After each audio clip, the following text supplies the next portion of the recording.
Salam, hər vaxtınız xeyir. Mən Riyaziyyat müəllimi Sənan Vəliyev. Bu gün sizlərlə OTK-nın keçirtdiyi buraxılış fənləri üzrə 8 və 9-cu siniflərin sınaq imtahanının izahını təqdim eləyəcəm. Elə vaxt itirmədən gəlin birinci sualdan başlayaq. Deyir, m parametrinin hansı qiymətində y bərabərdir mənfi x kvadrat üstəgəl 3x üstəgəl m funksiyasının qrafiki mənfi 2 nöqtəsindən keçər. Yəni x-in mənfi 2, y-in 2 olar. Getirib yerinə yazıram. 2 bərabərdir. Mənfi 2-nin kvadratı mənfi 4 üstəgəlinsin 3 vurulsun mənfi 2 üstəgəlinsin m. Bu da eləyəcək 2 bərabərdir. Mənfi 4 üstəgəlinsin mənfi 6 üstəgəlinsin m. 2 bərabərdir mənfi 10 üstəgəlinsin m. M də bərabərdir müsbət 12-yə. Yəni doğru cavabım olacaq D variantı. Ədədi standart şəkildə yazanda bilirik ki, A vurulsun 10 üstü n-dir. N tərtib A qiymətli hissə həm də əmsal sayılır. A özü 0-dan 10 aralığında yerləşməlidir. Yəni mən burada 28.000-i yaza bilərəm 2,8 vurulsun 10 üstü 4. Çünki 10 üstü 3'ü var. 28 standart ədəd olmadığı üçün 2,8 kimi yaza bilərəm. Tərtibini istəyir, tərtibi 4. A variantı. 33. Çevrənin radiusu R 4 dəfə artanda. R-i 4 dəfə artıranda deyir, uzunluğu necə dəyişər? L bərabərdir 2 pi R-ə. Pi sabit bir kəmiyyətdir, 2 sabitdir. L R-lə düz mütənasib asılıdır. R-i 4 dəfə artıranda L də 4 dəfə artar. Yəni doğru cavab olur A variantı. 34-cü sualda kəsişmə 7-yə bərabərdir. Deməli, Venn diaqramı çəkə bilərəm. Kəsişmə 7-dir. Bura olsun A-nın elementləri, bura olsun B-nin elementləri. B-də olub A-da olmayanların sayı 4-dür. Deməli, onda B-nin elementləri 11-ə bərabərdir. Yəni D variantı. Daha sonra əkobu istəyir bizdən. Əkob 12 ilə 84. Əgər bu 84 12-yə bölünürsə, yəni belə deyək, tam bölündüyü üçün bunun ilə əkobu 84-ə bərabərdir. Əbob isə 83 ilə 84 ardıcıl ədədlərdir. Bunlar da qarşılıqlı sadədə əbobları 1-ə bərabərdir. 84 üstəgəl 1, 85, yəni C variantı. 36 sistem tənliyi tərəf-tərəfə toplayacağıq. 5x bərabər olacaq 20-yə, x olacaq 4, yəni C variantı. Daha sonra 37-ci test tapşırığında x-i çıxardacaq ortaq vurub 5x çıx 4 bərabər olacaq 0-a. X bir dəfə 0, bir dəfə də 5x çıx 4 0 olacaq. X olacaq 0,8. 0 nə müsbət ədəddir, nə mənfi ədəddir. Ona görə müsbət 0,8 kökünü götürəcəyik. Daha sonra 38-ci sual. Burada yəqin ki 12B-dir. Çarpaz vuranda 36AB bərabər olacaq 4-ə. Onda AB bərabər olacaq 4 böl 36-ya. Yəni 9-da 1-ə. Yəni C variantı. Ədəd oxunda mənfi 6,3 ədədindən sağda yerləşən mənfi tam ədədlərin cəmini tapın. Sağda yerləşən deyəndə ədəd oxunda sağ tərəfə gedəndə, məsələn, mənfi 6,3 burada yerləşirsə, ondan sonra mənfi 6, mənfi 5, yəni müsbət ədədlərə doğru gedirik. Mənfi 6 üstəgəl mənfi 5, üstəgəl mənfi 4, üstəgəl mənfi 3, üstəgəl mənfi 2, üstəgəl mənfi 1.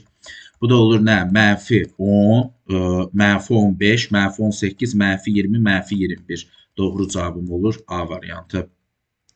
Daha sonra qruplaşdırmalıyıq. Bu da tez-tez imtahana düşən bir suallar tipidir. Buradan A-nı ortaq vurub çıxardanda A çıx C. Digərindən B-ni çıxardıram. B vurulsun A çıx C. Üstə gəlinsin 1. A çıx C-ni 1 də ortaq vurub kimi çıxardanda qalır A üstə gəl B. Üstə gəlinsin 1. C çıx A mənfi 2-dirsə A çıx C müsbət 2-dir. A üstə gəl B 4-dür. Üstünə də 1 gəlirəm. Doğru cavab olur 9, yəni B variantı. Aralarında məsafə deyəndə tapanda x kök altında deməli x2 çıx x1-in kvadratı üstəgəl y2 çıx y1-in kvadratıdır. Deməli 8 çıx 3 5 kvadratı 25. 10 çıx mənfi 2 12 kvadratı 144. Bu da eləyir kök altında 169. Ondan da çıxır 13, yəni B variantı. Daha sonra 42. Tam səthin sahəsi 24 kvadrat santimetr olan kubun həcmi. Tam səthin sahəsi 6A kvadratı. Bu bərabərdir 24-ə. Deməli, A kvadratı 4-dür. A da bərabərdir 2-yə. Həcmi A-nın kubudur. Yəni 2-nin kubu 8. Doğru cavab olacaq B variantı. 5də 1 hissəsi dolu olan çənin boş hissəsinin həcmi dolu hissəsinin həcmindən neçə dəfə çoxdur? 5də 1-i doludursa, 5də 4-ü boşdur. Təbii ki, boş olan dolu olandan 4 dəfə çoxdur. Yəni D variantı. Məxrəci irrasionallıqdan azad etmək üçün 8 bölünsün kök altında 2-nin hər tərəfini kök altında 2-yə vururam. Bu olur kök altında 2 vur kök altında 2. Bu eləyir 2. İxtisar gedir 4 kök altında 2. Yəni Y variantı. Daha sonra katetləri 5 və 6 olan düzbucaqlı üçbucağın sahəsi, düzbucaqlı üçbucağın sahəsi katetlərinin hasilinin yarısıdır. Bu da eləyir 15, yəni B variantı. 46-cı sual. A-nın hansı qiymətində bərabərliyi doğru olar? Bu 20 üstə gəlinsin A-dır. Çünki bu 2 rəqəmli ədəd deməkdir üzərində xətt olanda. Bu isə 10A üstə gəl 7-dir. Burada isə 2-ni vururam 10A'ya. Yəni burada 0 olmağı belə deyildi. Sadəcə bunu 10A eləyir. Üstünə 0 gəlməyə ehtiyac da yoxdur. Olacaq 27 üstə gəl 11A bərabərdir 20A'ya. Onda burada 9A bərabərdir 27-yə. A bərabərdir 3-ə. Bizdə də A-nı istəyirdi. A oldu 3. Daha sonra deməli bura 90 dərəcədir. AD perpendikulardır BC-yə. BA'sı 45 dərəcədir ümumisi. Yaxşı. Deməli S-dır, S-dır. Məsələn K-dırsa A-dır kök altında 3K-dır. Onda Pifagor teoreminə görə bu AC-ni tapa bilərəm. AC bərabər olacaq. Deməli kök altında AC-nin kvadratı bərabər olacaq. Kök altında 3-ün kvadratı, yəni 3K kvadratı. Deməli 3K kvadratı üstə gəl K kvadratı. Bu da AC-nin kvadratı 4K kvadratı olacaq. AC 2K olacaq. Deməli AC 2K-dırsa, deməli burada biri görürük ki, yarısına bərabərdir. 30 dərəcə bucaq qarşısındakı katet hipotenuzun yarısıdır. Bura 30-dursa, bura 15-dir. Çünki ümumi 45-dir. Burada 60 dərəcədir. Ümumi 45, 60. 60 ilə 45-i toplayacağım. Eləyəcək 105. 180-dən də 105-i çıxıb bu hissəyə tapacağım. Yəni 180 çıx 105 dərəcə eləyəcək 75 dərəcə. Doğru cavab olacaq 75 dərəcə. A, B, S-ni istəyir. Daha sonra bu vurub atsam 2x üstə gəlinsin 2 böyükdür. X üstə gəlinsin 6-ya. Onda x böyük olur 4-dən. Digər tərəfdən isə 3x üstə gəlinsin 2 kiçikdir. 2x üstə gəlinsin 10-dan.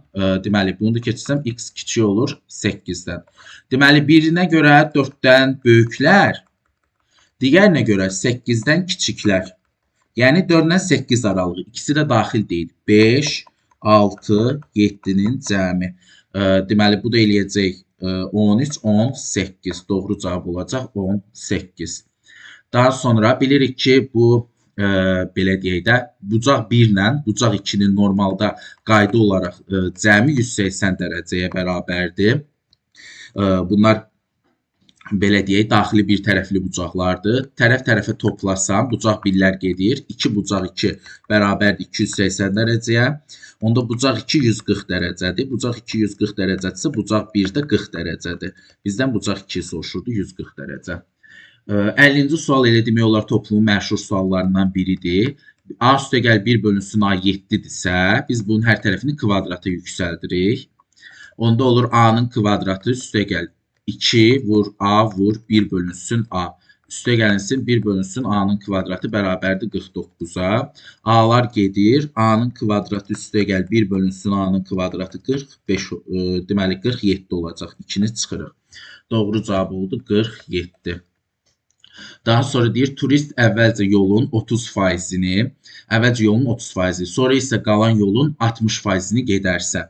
Tutaq ki, gedilən yol x-dır. 30%-ni gedibsə 70%-i qalıb. Yəni 0.7 x-i qalıb. Onun da 60%-i gedibsə 40%-i qalıb. Yəni 40%-i tapanda eləyir 0,28x.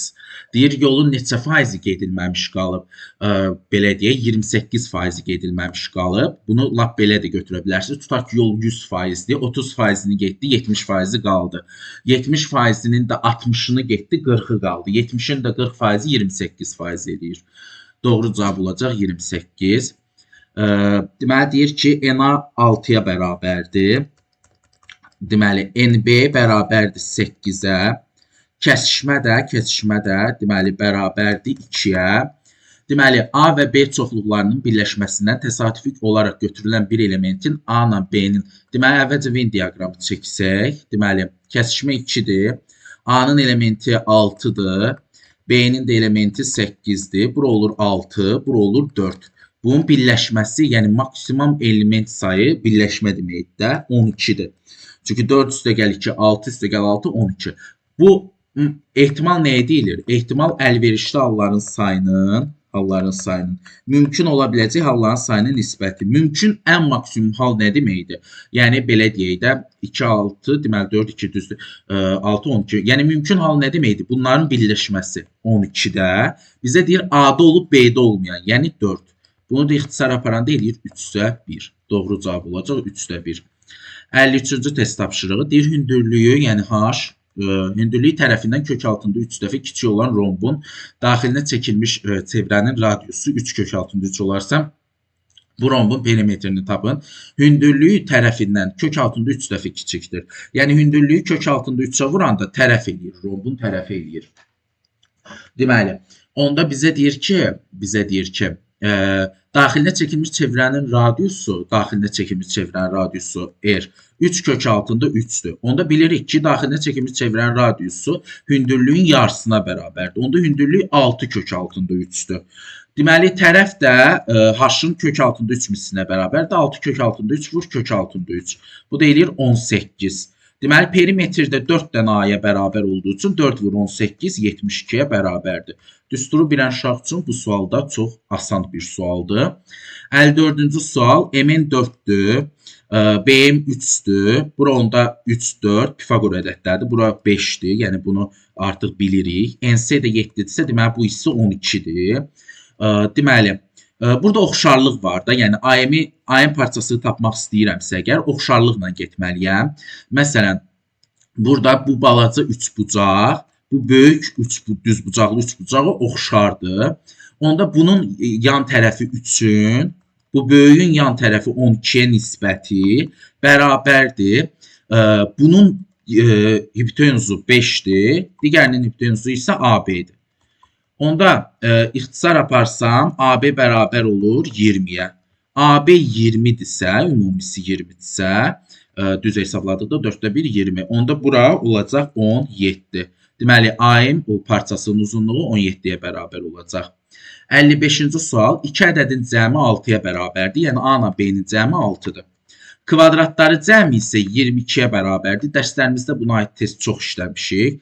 Bunun hər tərəfini kvadrata yüksəldirik. Eləyir A kvadratı üstə gəl 2AB üstə gəl B-nin kvadratı bərabərdir 36-ya. A kvadratı ilə B kvadratı 22-dir. Üstünə gələm 2AB bərabərdir 36-ya. 2AB bərabər olur 14-ə, AB də bərabər olur 7-yə. Bizdən də bu ədədlərin hasilini istəyir 7. Sual sahibi bitdi. Ümid edirəm ki, nəsə hesablama səhvi eləməmişəm. Yəni, ola bilər, indi şagirdlər imtahandan çıxıb, PDF-i də Telegram kanalından əldə elədim. İnşallah yoxlayıb düzlərinizin sayını yorumlarda qeyd edə bilərsiniz. Amma imtahan çətin deyildi. Bir-iki dənə düşündürücü sual var idi. Məsələn, 53 tipli sual biraz düstura tabedir. Amma belə yaxşıdır. 9 illik səviyyədə elə imtahandır. Biraz 9 illik səviyyədə 1-2 sual nisbətən çətin düşür. Amma orta olaraq bu səviyyədə düşür. İnşallah videonu bəyənməyi, kanala abunə olmağı unutmayın. Sağ olun, salamat qalın.